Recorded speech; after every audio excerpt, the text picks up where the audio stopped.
أعوذ بالله من الشيطان الرجيم. بسم الله الرحمن الرحيم. السلام عليكم ورحمة الله وبركاته. الحمد لله وبه نستعين على أمور الدنيا والدين، والصلاة والسلام على رسول الله وعلى آله وأصحابه أجمعين. سبحانك لا علم لنا إلا ما علمتنا إنك أنت العليم الحكيم. رب اشرح لي صدري ويسر لي أمري واحلل عقدة من لساني يفقهوا قولي. أما بعد، قال الله تعالى في كتابه العزيز بعد أعوذ بالله من الشيطان الرجيم: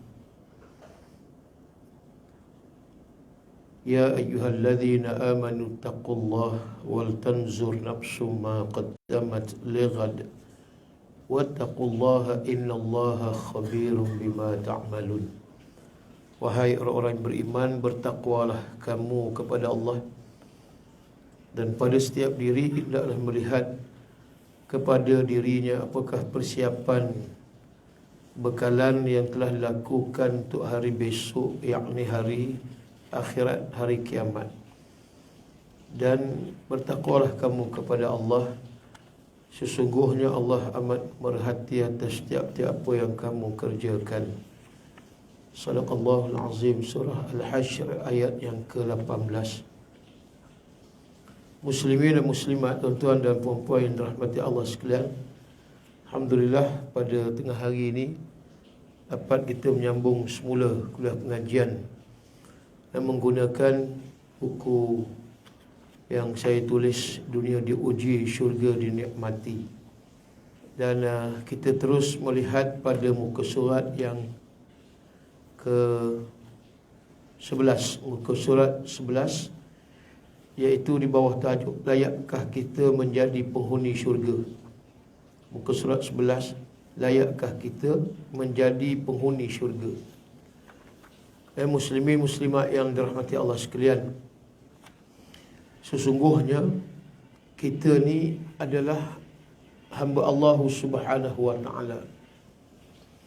Matlamat hidup kita yang kita sedia maklum ialah untuk menjadi manusia yang cemerlang di dunia dan akhirat. Tetapi tak semua manusia itu boleh cemerlang dunia dan cemerlang akhirat.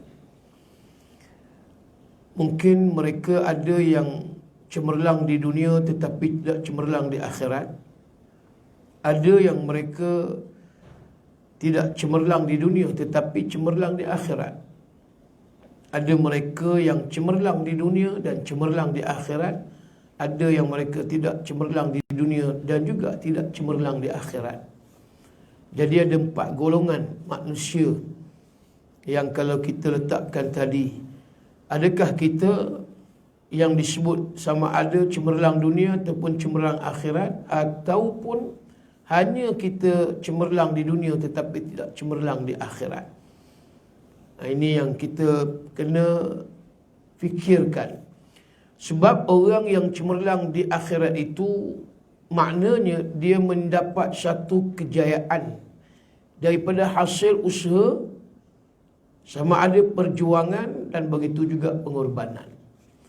Balasan bagi orang yang berusaha keras, mereka akan diberi suatu kemenangan yang besar bila mana mereka berada di akhirat. Tempat yang kita akan duduk ni ada 2 je, sama ada syurga ataupun neraka yang kekal. Di mahsyar pun kita tak kekal. Di mahsyar ada waktunya. Beberapa waktu itu pun bukanlah macam ukuran dunia.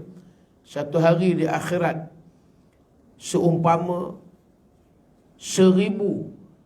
Satu hari di akhirat seumpama 1000 tahun di dunia. Bayangkan, kalaulah kita kata 1000 tahun di akhirat, berapa lama masa berada di dunia ni? Mau juta, tuan-tuan.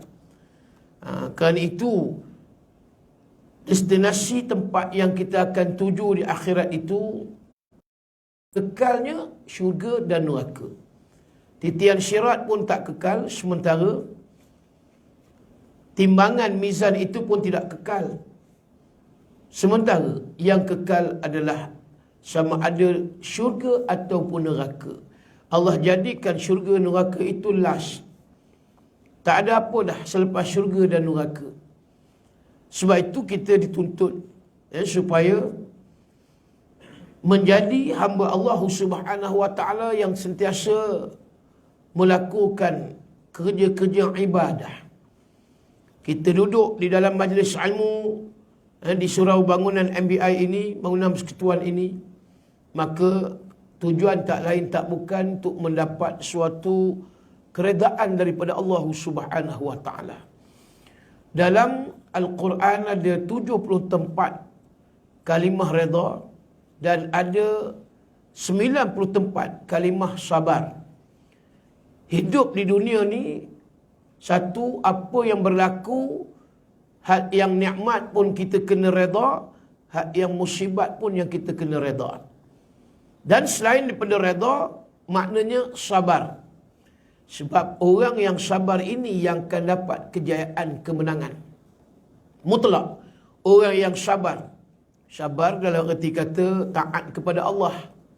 Sabar itu bukan maksud sabar je lah, seperti mana yang kita sebut sabar je lah. Sabar yang kita ambil paling utama, taat pada Allah, laksanakan apa yang Allah perintah dan menjauhi daripada apa yang Allah larang. Itu maksud sabar yang paling utama. Selain daripada itu, sabar menahan diri ujian-ujian yang disebut sebagai ujian musibah.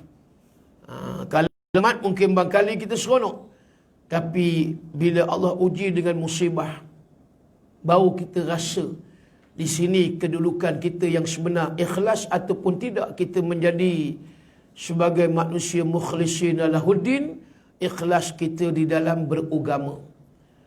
Kita duduk dalam majlis ilmu ni pun, maka satunya redha, yang keduanya kita sabar. Makna kita redha, kita terima. Macam mana kita rasa tak seronok pun kita tetap nak duduk juga dalam majlis ilmu sebab keutamaan. Kita ambil tadi perkara syurga. Sebab jelas gini tuan-tuan, syurga yang kita nak duduk ini dah Nabi sebut terang-terang. Ramai manusia yang dihumban masuk dalam neraka, yang nak masuk syurga ramai. Jika dah Nabi sebut nak masuk syurga ni tak ramai, maknanya orang yang nak beramal dengan amalan ahli syurga ni pun tidak seperti mana orang yang seronok dengan kehidupan di dunia. Keterujaan, gairah mereka dengan hal dunia ni kita nampak lebih daripada soal yang dikaitkan tadi dengan akhirat, syurga Allah Subhanahu wa taala. Bila mana kita redha dan sabar, itulah kunci kejayaan seorang yang akan menghuni syurga Allah Subhanahu wa taala. Baik. Saya nak baca di bawah itu apa yang disebut, tanyalah kepada sesiapa pun di dunia ini, pasti mereka semua mahu masuk ke dalam syurga. Jangan bertanya kepada para jemaah masjid, tetapi tanyalah sendiri kepada penagih-penagih dadah. Jika bertanya kepada mereka sekalipun, pastinya mereka juga mahu masuk ke dalam syurga. Kalau tanya manusia yang waras, tak akan ada tuan-tuan sekalian yang akan jawab, aku ni tak mahu masuk ke dalam syurga. Kalau orang Kelantan kata, aku tak say. Kalau orang Terengganu kata, aku tak embuh. Kalau orang Perak kata, aku tak siar. Aku tak siar, tak embuh, tak say, aku nak masuk syurga. Tak akan ada orang yang berkata sebegitu kalau sekiranya dalam keadaan waras. Penagih dadah pun disebut tadi, dia pun juga nak masuk ke dalam syurga Allah Subhanahu wa taala. Maka disebut di bawah itu, mestilah nak masuk syurga bro. Itu bahasa kita lah, bahasa anak muda hari ni. Mana anak muda pun sama, semua nak masuk syurga.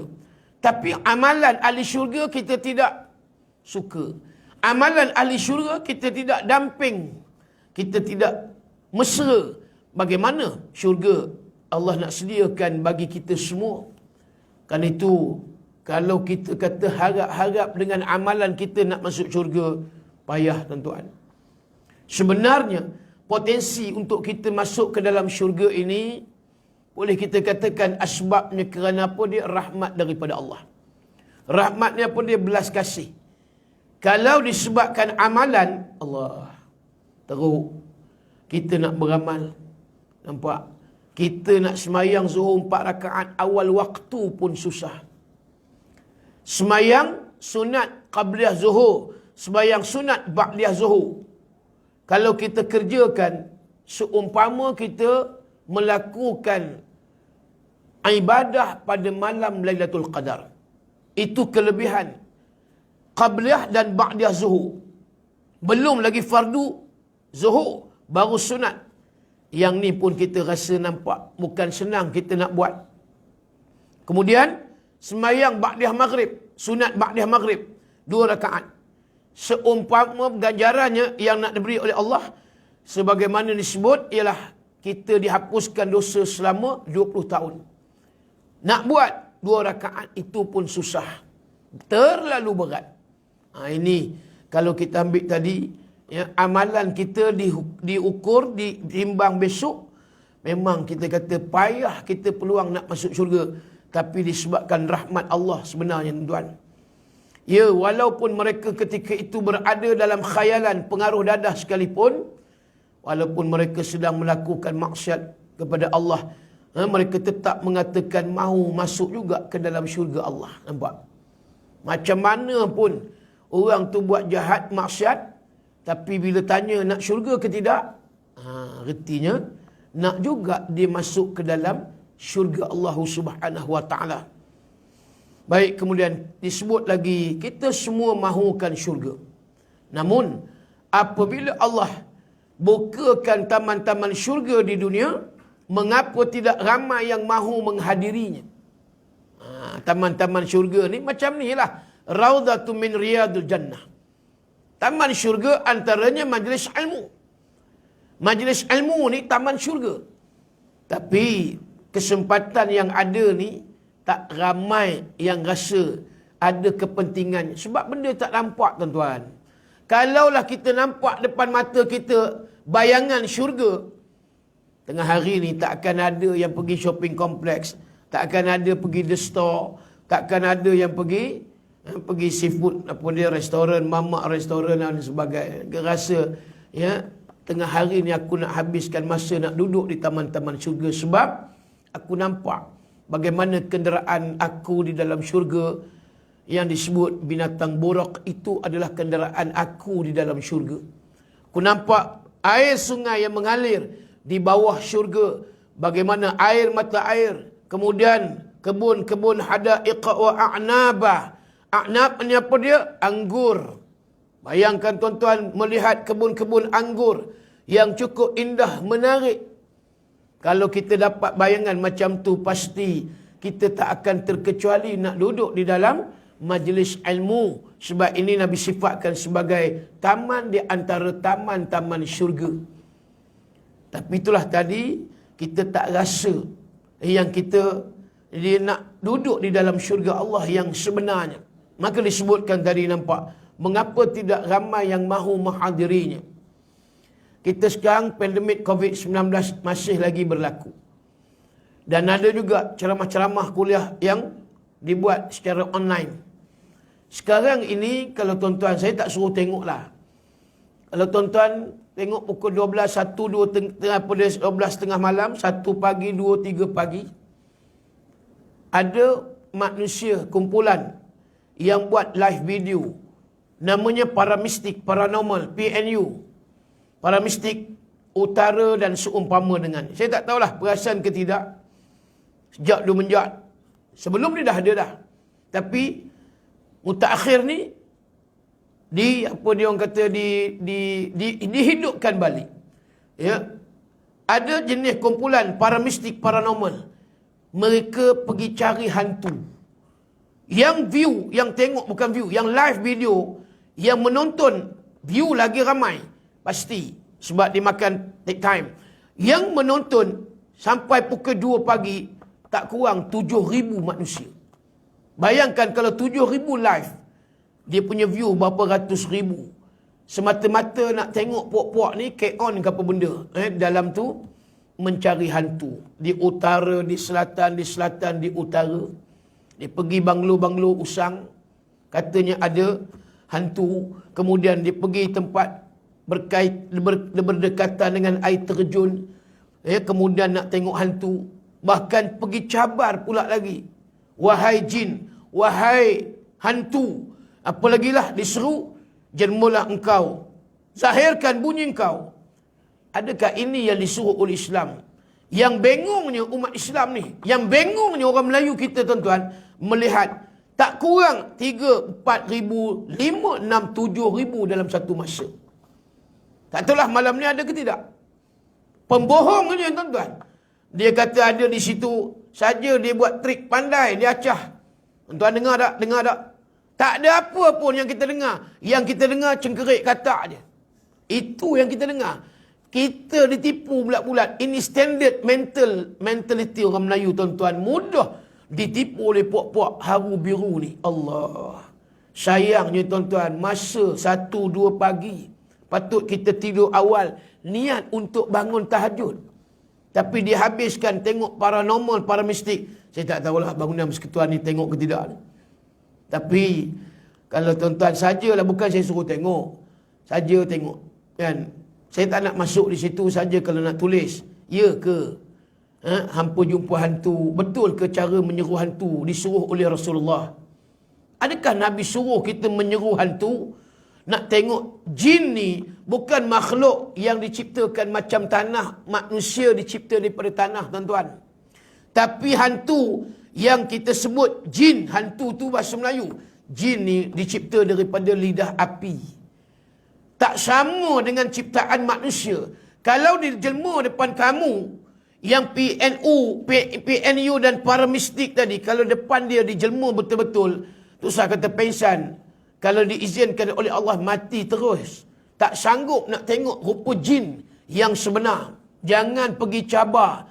Wahai hantu, wahai jin Pontianak Langsui, jelmalah di hadapan aku. Kadamu kadam jasad, kadam roh. Aku datang bukan nak ganggumu. Ya Allah.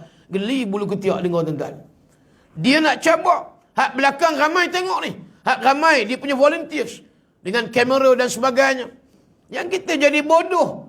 Yang pergi pula tengok sampai 1 jam, 2 jam. Duk perhabis data internet je tuan-tuan. Inilah masyarakat kita hari ni. Pasti yang tengok tak ada Cina, tak ada India lah. Mereka bukan jenis macam tu. Mereka ni tak hampir buang masa macam kita buang masa tuan-tuan. Tu yang kata, majlis ilmu tak nak duduk. Bila mana kuliah online. Tengoklah. Ada kot dalam 30 orang yang online. Apa dia yang tengok menonton kuliah online. Kot tinggi sikit 100 orang, 200 orang. Nak compare, orang boleh tengok live video mencari hantu tiap-tiap malam. Kalau tiap-tiap malam pun mungkin seminggu 3-4 kali. Semakin menjadi-jadi ni. Baru ni di hotel hotel lama ke Sharina Inn di Taiping. Katanya ada jelmaan hantu. Pergilah puak-puak para mistik, paranormal. Pergi cari. Tak ada apa. Sampai pukul 2 tak ada apa. Bohong je. Dia bohong je. Dia kata tu, hantu. Dia kata ada suara tak? Tiba-tiba dia kata, hey, siapa kau? Mana ada apa? Saja dia trik, main aja. Yang orang kita ni, orang Melayu ni lah. Bila mana kita tidak ada asas ilmu, akidah kuat, maka akhirnya kita terpengaruh, kita nak tiru macam Barat. Barat buat, kita buat. Apa benda kita tak tahu. Mana ada dalam hadis Nabi yang Nabi suruh kita jumpa hantu. Yang Nabi suruh kita cari hantu. Nak cari hantu ni tak payah dalam hutan. Tak payah pergi banglo usang tuan-tuan. Hantu ni banyak. Pada diri kita pun kadang ada hantu banyak tuan-tuan. Kalau kita tengok isteri-isteri yang ada masalah gangguan jin. Pergi berubat. Tuan pergilah setiap malam Jumaat. Di masjid airport. Kalau siapa nak buat rawatan makhluk ataupun gangguan makhluk halus. Ya, dengan sahabat saya Ustaz Adi Talhah. Tengok macam mana keadaan. Bila dia baca ayat-ayat ruqyah, sekejap lagi tengok macam-macam reaksi. Ada yang menjerit, ada yang macam-macam suara. Ada yang bunyi cakap Thailand, Siam, ada yang kejap cakap Jepun pun macam-macam nampak. Bila mana ditekan lagi, kita tanya, ni siapa kamu ni? Dia pun jawab gini-gini, kamu jangan ganggu aku ni. Suara dah lain dah. Di situ pun dah ada dah. Tak payah pergi sampai ke Johor nak mencari hantu. Orang yang ada gangguan, makhluk halus, di situ dah ada hantu nak sebut. Jin dia. Yang disuruh kita rawat, kemudian perawat buang daripada apa yang ada pada badannya, sama ada yang disebut saka, ain, yang berlaku juga histeria.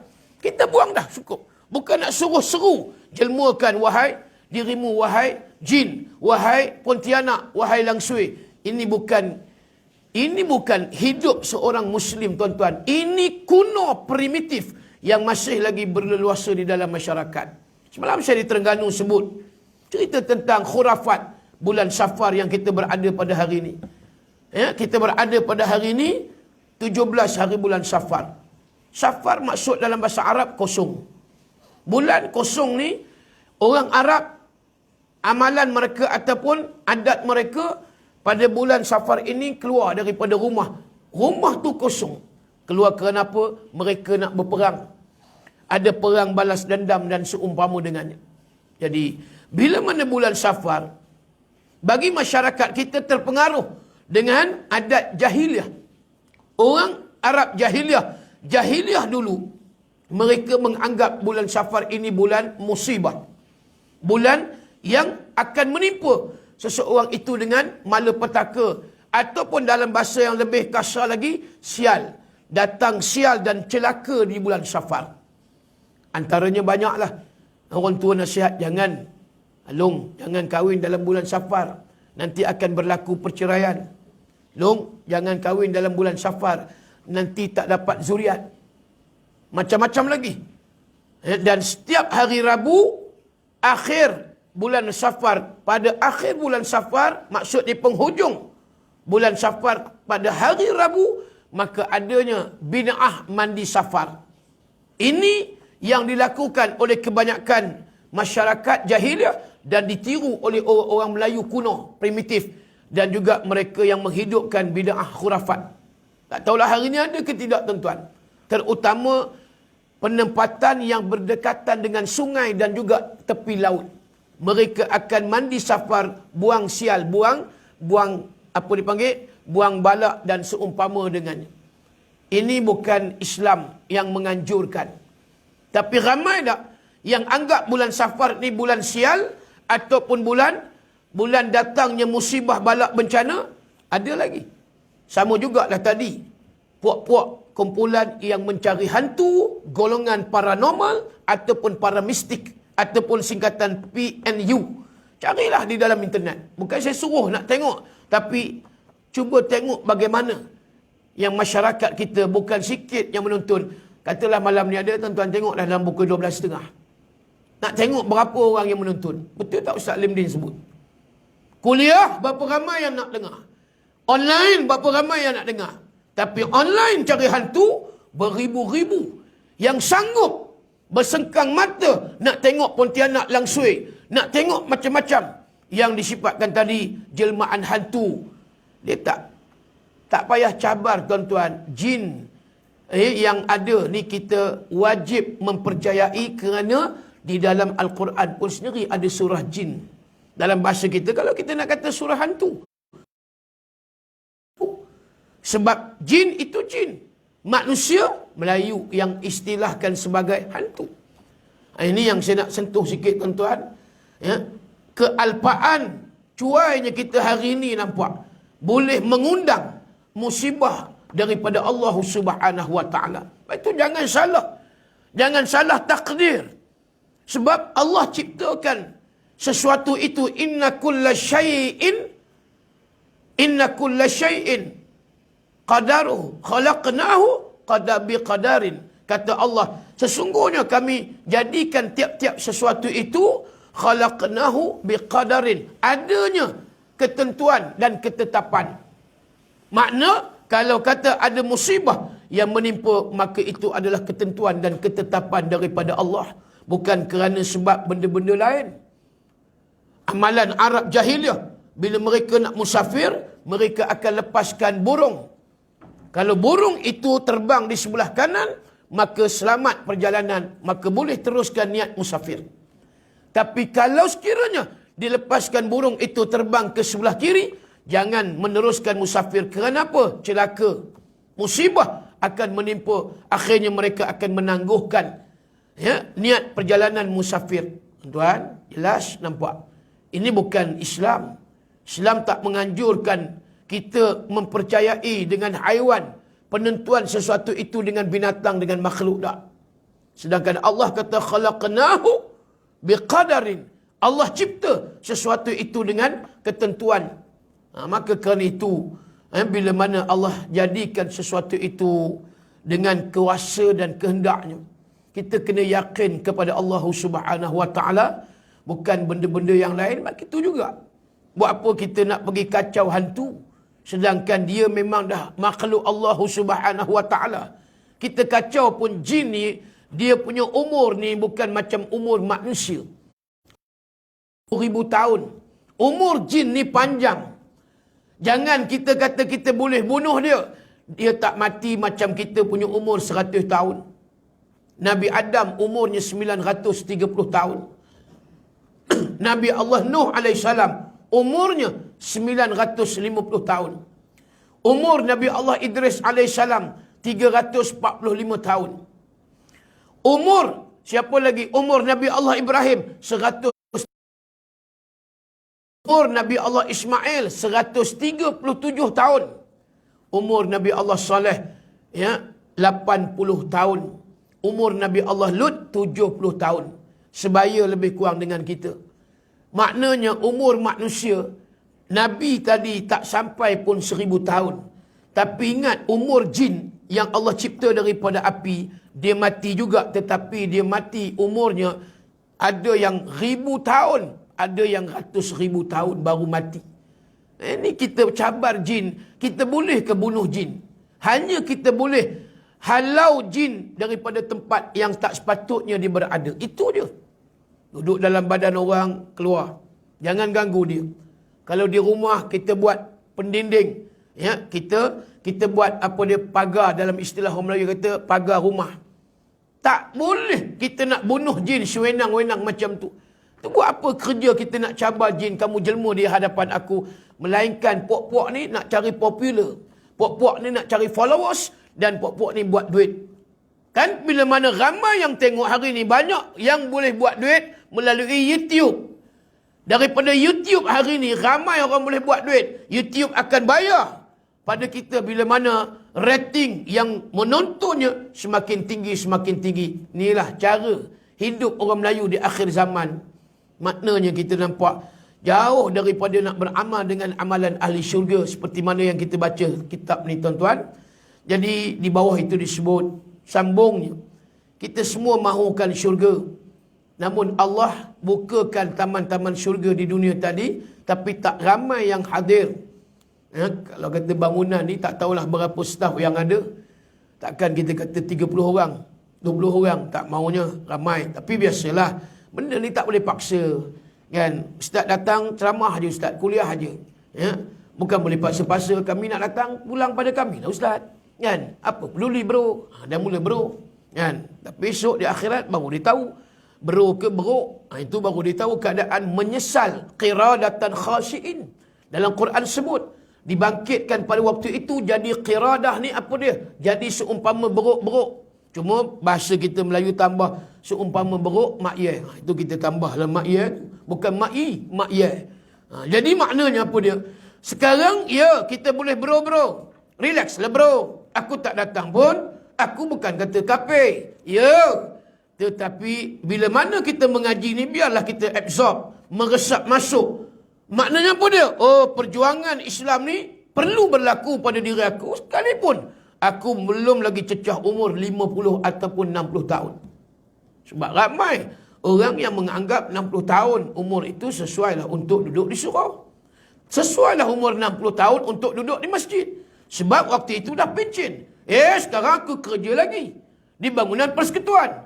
Sekarang ni aku sibuk dengan berbagai-bagai urusan dunia, tuan-tuan. Boleh kita bagi alasan, tapi kematian kita tak boleh bagi alasan kepada malakul maut. Malaikat maut dia tak akan terima apa juga alasan daripada kita ni semua. Mati tetap mati. Nampak? Cuma cara kematian kita yang kita nak impikan, yang kita nak hajati, yang kita nak rasa macam mana kematian yang husnul khatimah. Ini yang katakan tadi, kalau orang yang dia nakkan kematian yang baik, maka dia akan beramal dengan amalan yang baik. Sekalipun dia adalah seorang anak muda. Baru ni di apartmen Exora, Seksyen 27 Shah Alam. Dia bukan Bilal, dia bukan muazzin, tapi hanya jawatan kuasa surau, ya, pemeriksa kira-kira. Dah macam mana subuh tu dia teringin nak azan, dia pun azan. Allahu Akbar, Allahu Akbar. Syahadu an la ilaha illallah. Sampai syahadu an la ilaha illallah, dia pun rebah. Penduduk di apartmen Exora, Seksyen 27 Shah Alam, tidak lagi kedengaran suara azan daripada yang tadi azan subuh. Rupa-rupanya tuan-tuan, dia rebah. Meninggal dunia tuan-tuan. Nampak rezeki dia meninggal dunia. Satu, dalam keadaan dia sedang azan. Yang kedua, dia telah mengucap yang Nabi sebut dalam hadis, man kana akhiri kalami la ilaha illallah dakhala jannah. Barang siapa yang akhir kalamnya menyebut la ilaha illallah, samalah dia mengucap dua kalimah syahadah tadi, lalu dia rebah meninggal dunia tuan-tuan. Yang azan di Seksyen 27 baru ni, yang kita nampak viral, kematian yang dicemburui. Tuan-tuan tak nak macam tu. Ini yang disebut ni. Yang kita nak syurga, tapi amalan ahli syurga kita tak buat. Kalau kita buat pun, hanya orang kata melepaskan batuk di tangga semata-mata, nampak. Tak bersungguh-sungguh. Kita nak betul-betul usaha yang kata tadi dengan amalan-amalan ahli syurga. Begitu juga kita pernah dengar satu orang ustaz sedang mengajar di surau IPK, Kontijen Polis Selangor, Shah Alam, tak jauh daripada sini, Seksyen 9, sedang bagi kuliah. Kemudian rebah, meninggal dunia sedang menyampaikan kuliah husnul khatimah. Satu orang tok siak di surau Muhajirin, Seksyen 7 Bangi. Dia adalah tok siak surau. Surau tu surau diri Jumaat. Kemudian bulan Ramadan, dia semayang Zuhur. Selepas semayang Zuhur, ba'dah Zuhur, ketika itu dia tak bangun-bangun lagi. Dan bila mana sahabat tengok lama sangat sujud, bila mana tepuk macam tu lah, takut apa hal berlaku, rebah, meninggal dunia rupanya di dalam sujud. Dia standard tok siak, bukan imam. Rezeki tok siak meninggal di bulan Ramadan dan meninggal dalam sujud. Satu muslimat, guru Quran di sebelah utara Sintuk, Kedah. Bagaimana dia waktu itu selesai daripada baca Yasin, dia pun doa. Doa Yasin, tengah doa, ya, guru Al-Quran ini rebah. Bila rebah, rupanya dia meninggal dunia, tak ada lagi nyawanya. Bila mana ditanya apa amalan dia, maka diberitahu, ya, amalan dia guru Quran ni, dia mengajar Quran ikhlas, tidak ambil walaupun sekupang duit daripada anak-anak yang datang belajar Quran dengannya. Ini rezeki tuan-tuan. Saya cerita ni untuk kita motivasi. Ya, jangan kita terlalu lalai, lupa dan alpa dengan hidup di dunia. Sebab kita nampak nak duduk dalam majlis ilmu ni bukan boleh tiap-tiap hari tuan-tuan. Tahulah, saya pun pernah jadi anak muda. Lah, ni bukanlah kata tu sangat, 46 tahun. Tahu macam mana nak hidup dengan Islam ni bukan senang. Tapi bila fikir-fikirkan balik, bila masa lagi kita nak duduk di dalam taman-taman syurga seperti mana dalam kitab ni tulis. Maka kerana itu Nabi SAW bersabda, "Idza marartum biriyadil jannah farta'u." Qalu, "Wa ma riyadul jannah?" Qala, "Hilaqu dzikri." Baik, apa maksud? Maka kata Nabi SAW, jika kamu melewati taman syurga, maka berhentilah. Mereka bertanya, apakah taman syurga itu, wahai Rasulullah? Lalu Nabi jawab, halaqah zikir ataupun halaqah ilmu, majlis ilmu. Hadis riwayat Imam Tirmizi. Ini nampak? Nabi kata, bila kamu lalu di satu tempat yang menyebut nama Allah dan nama Rasul, maka berhentilah. Dalam hadis yang lain sebut, kalau sekiranya rahmat Allah turun pada waktu itu, maka kamu juga akan dapat tumpang rahmat Allah yang turun pada waktu itu. Tapi bila mana kamu jalan berjumpa satu tempat yang tidak menyebut nama Allah dan Rasul, janganlah kamu berhenti.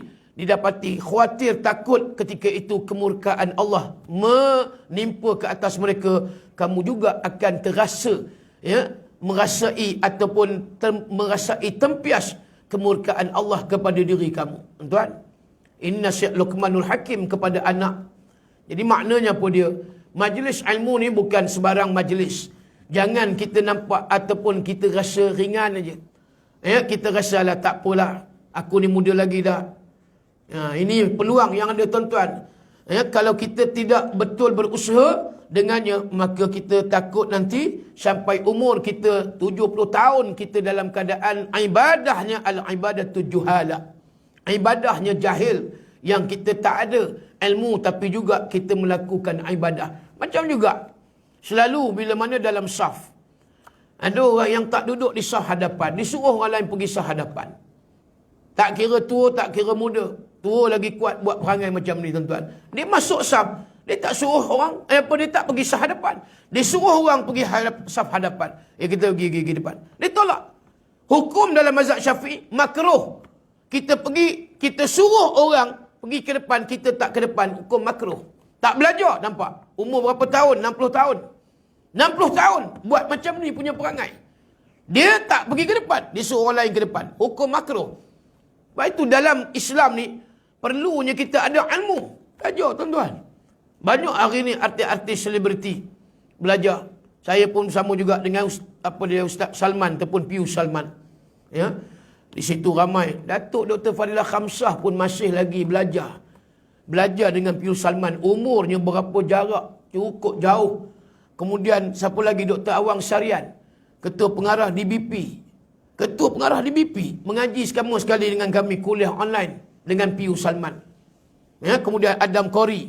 Adam Khori pun belajar juga dengan Pius Salman. Dan ramai lagi artis-artis. Masuk Imam Muda Ashraf, Ustaz Don pun mengaji lagi, belajar lagi dengan Pius Salman. Tuan-tuan, kami ada kumpulan kami halaqah. Kalau tuan-tuan nak masuk pun boleh. Tanya Pius Salman, tengok dia punya Facebook dia, Pius Salman. Tanya, Ustaz boleh tak? Banyak macam kitab-kitab hadis, kitab fiqh. Yang muda-muda belajar. Rugi tuan-tuan, takut besok umur 60 tahun, nampak tak tahu saf di hadapan keutamaan. Disuruh orang ke depan. Satu. Yang kedua, saya tak sebutlah mana tempat. Ada orang tua perangai macam budak-budak. Dia semayang, dia angkat takbir Allahu Akbar. Kemudian dia cuit punggung orang sebelah. Dalam semayang ketika imam baca Fatihah. Allah tuan-tuan, sedihnya jenis orang tua macam ni nampak. Kita lah tuan-tuan yang muda-muda ni. Yang kita belajar sekarang, kita kena ingat. Kita belajar ni sebab nak ilmu. Biar ibadat kita ibadat yang nak diangkat oleh Allah. Jangan seperti mana yang pandang ringan, tak nak duduk dalam majlis ilmu, rasa diri tu hebat. Kerja gaji 2-3 ribu je, 3-4 ribu. Katalah 5 ribu. Tapi sombongnya macam gaji 50 ribu tuan-tuan. Tak nak hadir majlis ilmu. Usia yang ada pada waktu ini, yang patut kita tanggung. Beban usia kita bukan dengan seronok dunia tak habis-habis. Bukan dengan keadaan kita membuang masa. Akibat daripadanya nanti nampak. Ibadat yang kita buat, ibadat yang jahil. Orang yang tidak ada ilmu. Dia boleh kacau orang tu semayang. Dia boleh kacau orang ni semayang. Yang saya sebut ni, satu, tengah semayang. Yang kedua, habis semayang, bagi salam kiri kanan. Dia baling kawan dia di hujung sana. Perangai siapa dia? Perangai orang tua umur 60 dan nak pergi 70 tahun. Saya tak sebut di mana tempat. Siapa tahu, saya tahu. Di mana tempat berlaku benda-benda macam ni. Ini yang berlaku di akhir zaman. Itu juga yang kita nampak tuan-tuan. Itu jugalah yang wanita muslimat. Sekarang duk seronok. Kan? Duk jaga body lah. Kemudian duk make up sana sini lah. Kemudian tak rasa pun aku ni nak belajar ilmu fiqh wanita. Ilmu fiqh wanita, tengok macam mana Ustazah Asma Harun, bagaimana Dr. Nur Hafizah Musa, kemudian dengan ustazah-ustazah yang muda yang lain. Mereka mengajar ilmu fiqh untuk wanita-wanita. Tapi kadang-kadang kita tak ambil peduli pun. Dan kita tak rasa kepentingan. Tuan-tuan, yang disebut tadi, Orang yang nak masuk syurga tadi, di antara ciri mereka ialah mereka yang berada di dalam majlis ilmu. InsyaAllah istiqamahlah tuan-tuan. Ya, kita yang ada pun tak ramai, walaupun bangunan ni ramai. Biasalah, yang tak peduli, yang ambil ringan, yang rasa benda ni alah tak ada apa benda sangat pun, yang nak kecoh-kecoh, tak, kita pun tak kecoh. Kita nak beri tanzir, peringatan sebelum berlakunya kiamat ke atas diri kamu. Bila dah mati, Allah sendiri sebut, mereka minta qala rabbirji'un, kembalikan kami wahai Allah. Kemana? Ke dunia. Untuk apa? La'alli a'malun salihah fima taraktu. Untuk kami beramal daripada apa yang kami taraktu, yang pernah kami tertinggal dulu disebabkan lalai dan cuai. Mereka akan cakap pada tu, pada Tuhan macam tu nanti Tuhan sebut. Maka kata Allah, kalla, tidak sekali-kali hai manusia. Innaha kalimatun huwa qailuha. Sekarang kamu nak rayu, kamu nak appeal, kamu nak sebut apa juga dengan perkataan sebutan rayuan. Kata Allah, kalla, aku tak peduli weh. Waktu dulu ustaz-ustaz ulama dah tegur, ustaz-ustaz dah sampaikan peringatan di surau bangunan persekutuan di Shah Alam. Tapi hampa semua buat tak reti weh. Lebih kurang gitulah tuan-tuan, conversation dialog dia. Kamu buat tak reti, kata orang Perak Ayub. Kamu tak peduli. Kamu duk nohin aja. Masuk telinga kanan, keluar telinga kiri. Jenuh jawatan kuasa surah. Anjurkan pukul 1 hingga pukul 2. In between, kita rehat lunch hour, yo. Takkan kita makan lama sikit, kita sacrifice lah tuan-tuan sikit. Kita ada pengorbanan sikit untuk akhirat. Ambil peluang yang ada. Tapi kata Allah Subhanahu Wa Taala, hampa semua buat tak peduli dan tak heran pun. Lalu kata Allah lagi, wa min waraihim barzakh. Kamu dah mati wahai manusia. Kamu tengok di depan kamu terbentang alam barzakh, alam kubur. Dan mulai malam ini, malam pertama kamu duduk di dalam kubur, dan kamu akan hadapi ujian soalan mukar dan nakir. Sampai bila? Ila yaumi yub'atsun, kata Allah. Sampailah kamu dibangkitkan pada hari kebangkitan, hari kiamat. Bukan 1 tahun, bukan 100 tahun. Bayangkan sampai kiamat bila? Wallahu a'lam. Kita pun tak tahu when, bila tarikh kiamat. Adakah 1000 tahun lagi? So, dalam tempoh in between, mati kita nak sampai hari kiamat, alam barzakh itu adalah suatu azab bagi orang kafir, fasik, orang fajir dan juga orang munafik.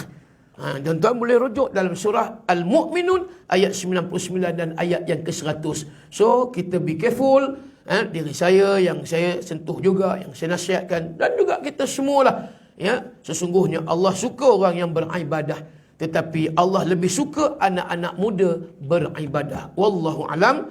Ya, kita berhenti setakat tu dulu, nanti kita sambung. Inilah realitinya. Ya, muka surat 12. So, depan ni ada tabung apa dia yang saya sediakan, tabung Ma'at Tahfiz, yang saya sedang mengumpul dana untuk membina 2 tingkat.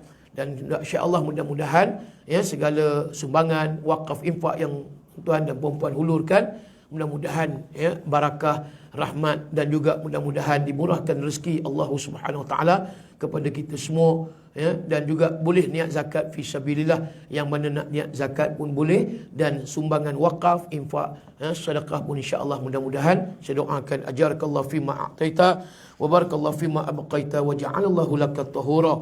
Ya, semoga Allah memberi ganjaran kepada tuan-tuan daripada apa yang diberikan, dan semoga Allah Subhanahu Wa Taala memberkati daripada sumbangan yang tuan-tuan berikan, dan juga Allah mengampuni dosa yang tuan-tuan lakukan zahir dan juga batin, insya-Allah. Itulah di antara doa saya untuk tuan-tuan yang menjadi penyumbang pada tengah hari ini. Wallahu a'lam. Qul qouli hadza, astaghfirullahal azim li wa lakum. Assalamualaikum warahmatullahi wabarakatuh.